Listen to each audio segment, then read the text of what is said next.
Am I the a-hole for hanging up on my daughter when she called? I, 45 male, have been a single father to Jenny, 21 female, for mostly all of her life. As soon as Jenny was born, her mother walked out on both of us, and I haven't heard nor seen her since. I tried to contact her, but after 5 years of fruitless searches, private investigators, court dates, etc., I just gave up, and decided that I was going to raise Jenny alone. I will admit that I wasn't the best father, working late nights, sleeping when I wasn't working, etc., but I did my best to provide for my daughter. Everything was going okay. Jenny was an average B+ student, played the flute, did basketball, until she went to high school. Long story short, she fell into a bad crowd and her life fell apart. She started staying out late every night, her grades dropped to F's, cussing and fighting back against me, etc. I cut back my hours at work to try and be more of a father to her, but she wouldn't have any of it. She said it was too late, and once she turned 18, she was moving out of the house and never coming back. I begged and pleaded for her to stay, that I care about her. I apologized for not being there more, but explained that I am human, and truly want to make this work. She had none of it, and true to her word, at 18, she packed her bags and left. I tried to get contacts with her, and even called her friends, but they didn't know, or wouldn't tell me, where she was. Again, the most important woman walked out of my life, and I was left there alone to pick up the pieces. The next 2 years were a black hole of depression. I barely had the strength to get out of bed most days, but that all changed when I met Dawn. Dawn was a new coworker, and we hit it off instantly. She listened, understood, and helped me pull myself out of my depression. We bought a house together 2 years ago, and we've been making it ever since. Luckily, COVID has not affected us because since we both can work from home, and Dawn told me a couple weeks that she's pregnant. For the first time in my life, I am safe, secure, and I don't have to worry about the future. I can just focus on the present. That is until last week. I received a call from Jenny, which surprised me because I changed my phone number. She said she was sorry for the way she acted, and wanted to know if she could live with me. Apparently, when she left, she hooked up with her boyfriend, and thought they would make a happy life together. Surprise surprise, no high school education and a flaky boyfriend who cheats, was not a smart idea. I told her that it was too late. I was finally happy with my current life, and I didn't want to deal with her drama. She made her choices and she has to live with them. So, I hung up the phone and blocked the number. I feel like I shouldn't have hung up on her like that, but I was still hurt she ran off. So am I the a-hole? Now for the top comments. So, you pretty much neglected your daughter the whole time she was growing up, after her mother ran out. She began acting out as a direct result of that neglect. Only then did you try making an effort. You have now found a new partner and are having a do-over baby, for whom you do plan to be present. And when presented with a second chance with Jenny, you call her understandable distress over her upbringing, or lack thereof, drama and block her.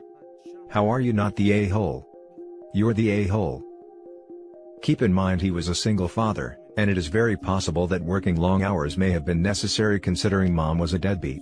At least that's how it worked out for me. You're the a-hole. You say she was the most important woman in your life, and yet your actions didn't confirm that. You condition your parental love on a basis of having your expectations met. I'm not sure you were meeting expectations of your daughter. I'm not saying you should let your daughter live with you, but dismissing her like that is horrible as hell.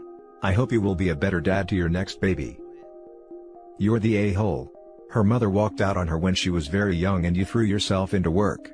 You didn't think you needed to change, until she was in high school and fell in with a bad crowd. So, for approximately 16 or so years, you worked too much and didn't spend that much time with your kid. Of course making a change then would be too late in the eyes of the child, who learned not to rely on you for more than material needs. She's 21. Her brain is still growing and learning. She made the mistakes a child would make. She didn't walk out on you, you weren't there for her when she needed you. And now you're not there again. You're the a-hole. You told her you cared, and when she needed you, you tell her you don't anymore. She made a mistake and now wants to try and make amends, and you hang up and block.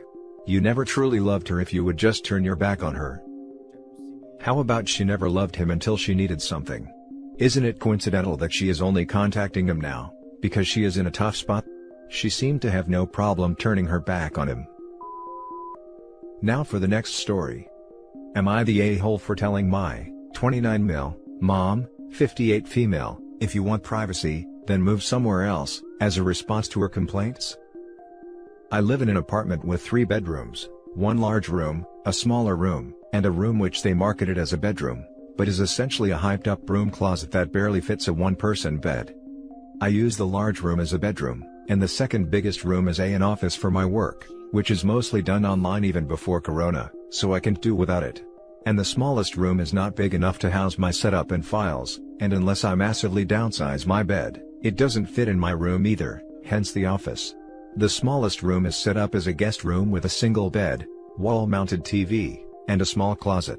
It's cramped, but given it is usually just used for a few days by my cousins and friends, it works fine. The rest of the place is rather average, normal apartment, small, living room, with a kitchen and bathroom. My mom made a series of very dumb financial decisions since my dad died 3 years ago, and with her losing her job due to Corona, she had to sell her house to pay several debts. Let me be clear, that the money she had could have had her living comfortably for the rest of her life without ever working again. She called me one day, explained the situation, and after a long argument, I relented and allowed her to move in with me until she got back on her feet, which I was angry about because I was on the brink of moving in with my girlfriend, and this put that plan on hold for the foreseeable future. Well, since she moved in, it has been hellish. She complains every damn day about the smallest stuff. It only got somewhat better when she finally got a job, so she is out of the house for several hours. It honestly feels like I live with my parent, when in reality, she lives with me. I obviously put her in the guest room, and that has since been her primary aim for complaining. Not a day goes by where she does not bitch about wanting the office as her room, as it is bigger. Obviously, that's not happening. Yesterday, she had a friend over. Afterwards we got in another argument where she started yelling at me for not giving her any privacy, because I dared to go into my own kitchen to make a sandwich while she had her friend over. I finally lost my cool, and said what it says in the title, along with some choice words, and I am of the mind to kick her out at this point, even knowing she got nowhere to go. She has made a scene about it towards her siblings and other family, who have since reached out to me to tell me how much of an ungrateful SOB I am, to talk to my mom like that. So, I am here for outside judgment. Now for the top comments. Not the a-hole. Seems like she thinks it's her place because you are her child. That is the feeling I get as well. She does have somewhere to go though. Surely your relatives wagging their fingers at your treatment of your mother can do better. Maybe they should take her in? Not the a-hole. Not the a-hole. You don't owe your mother anything at that point. Tell the family members that are having a go at you, to take her in if they think she deserves better. I literally did exactly that yesterday, ha. Not the a-hole, it's your home. She's a guest. If all those siblings and other family dislike her situation so much, let them change it. I told them that just yesterday. The next story is titled, Am I the a-hole for not letting my family use my guest room even though they drove 9 hours to see me? I had a baby in June of last year. I also have an older son, who's just under 2 years old. The boy's father is not involved, but I have this friend. The friend lives about 20 minutes away, but offered to stay with me every now and again, and help with the kids so I can sleep and shower. When he stays, he uses the guest room. However, he's been staying on and off for nearly 4 months, so he's almost moved in at this point, and I sort of think of it as his room at this stage. He's at his place right now. I have family, mom, dad, brother, who live about 9 hours away. The last time I saw them in person was Christmas 2019, so they've never met my youngest. They've been talking about wanting to come see us, and I've expressed hesitation for obvious reasons. However, on our last call, about 2 weeks ago, they reiterated that they wanted to see us, and were working on how they could come visit, but we're still seeing what their schedule would allow. They showed up at my place this afternoon. No warning. Totally unexpected. They said it was a surprise. I made them all some tea, and they eventually asked if I could remind them where the guest room is so they can unpack. I said they can't use the guest room, because it's not really a guest room anymore. They knew about the friend, but I reminded them and filled in a couple of gaps, saying that while technically it's still the guest room, it feels weird letting other people stay there. I offered to help them find a hotel, and they agreed, but told me to only book it for one night, saying they'd figure out their own accommodations tomorrow. They left for the hotel a few hours ago. They called me shortly after they checked in, saying that if I'm unwilling to let them stay with me, then they're not sure what they're even doing here, and if they're not wanted, they'd sooner turn around and go home. They'll be leaving in the morning. I asked them to stay and they said no, unless I let them use the guest room and stay in my home for the duration of their visit, as forcing them into a hotel makes them feel unwanted and inconvenient. I said they were being absurd, and that if I didn't want them here, I wouldn't have booked them a hotel, I would have just told them to leave, and offered to pay for them to stay in the hotel for a while longer, but they refused and called me cruel for forcing them to stay in a hotel, when I have a guest room and my friend has his own place 20 minutes away.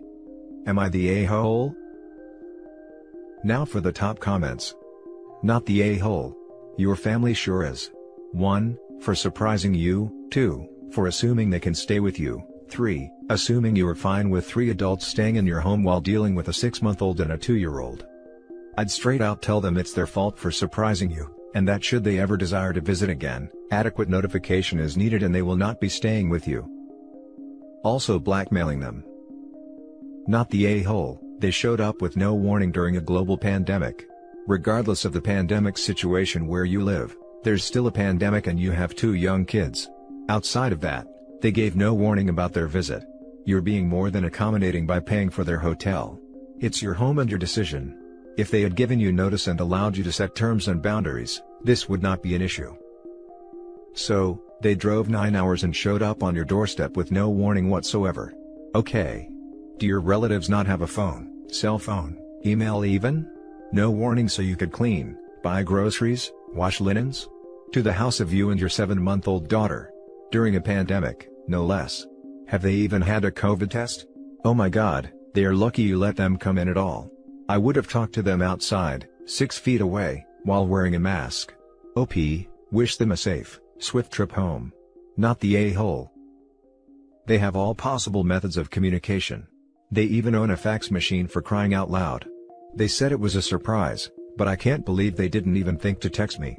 They said that they had clean tests in December, and have been isolating since the new year in anticipation for seeing us, and traveled by car so they didn't have to interact with people. Both kids are boys, by the way. Now for the last story. Am I the a-hole for cutting my sister off after I move out? Me, 23 female, and my sister, 17 female, have never been particularly close. My parents have always blamed the age gap for the distance between us, but that is really not the reason. For as long as I can remember, my sister has been a very manipulative and toxic person within my life. When we were younger, my sister would always create situations to get me in trouble, and when I would call her out on it, my parents would just tell me to grow up, as I was the older one and should know better. Some days, I would just be minding my own business and I would get told off for nothing. It managed to create a real void with my parents, especially my dad. My mom is a little better now, but still side with my sister most times just to keep the peace. Over the years, I tried my hardest to bond with her and have a relationship, but it has got to the point where no matter what efforts I make with her, she will still find fault. There were so many times I put in the effort, going to movies, dress shopping for prom, trips to the city together, etc., but she would just throw it back in my face. As she has gotten older, she has just gotten worse, and she is just an all-round awful human being to be around. It's got to a point now, where I can't say or do anything within my house without setting her off. I can't have success, as every time I do, I'm bragging to make her look bad. I can't be unhappy, as my life is so much better than hers. I can't make a joke, all about things totally unrelated to her, as I'm making fun of her. Sometimes, I can't even speak as I'm talking/whispering about her behind her back. She is so paranoid about everything, that she constantly thinks everyone, especially me, is against her. My parents are useless, and just let her get away with things as it's easier, but they couldn't care less that it's making me miserable and my life 100 times harder. I'm so tired of walking on eggshells all the time, and I just don't want that kind of negativity in my life after I move out. My parents think I'm being unreasonable, and are saying I'm all my sister has, and that I need to make an effort to keep her in my life. But I feel that I have made enough effort at this point and that, if she wants me in her life, she now needs to make an effort. Am I the a-hole if I cut her off? Now for the top comments. Not the a-hole, who you talk to as an adult is your business. It's possible your sister will grow up once you move out and try to reach out to you, and I think you should give her the chance if she's mature enough to ask for it. However, live your life in the meantime. It doesn't sound like you two are close, So you're not depriving her of anything. Not the a-hole. You don't have to keep toxic people in your life, just because you're related to them. Your sister is old enough to make the effort if she wants a relationship with you. Your parents being enablers has done her no favors for her future. Not the a-hole. Despite what people think, it's perfectly acceptable to cut off toxic family members. It's not something you need to get over. You made the effort. She didn't. You did your part. And if she's just getting worse and more toxic, then go ahead and cut her off. No sense making yourself miserable to please someone else. Not the a-hole. You don't have to keep toxic people in your life. No matter who they are,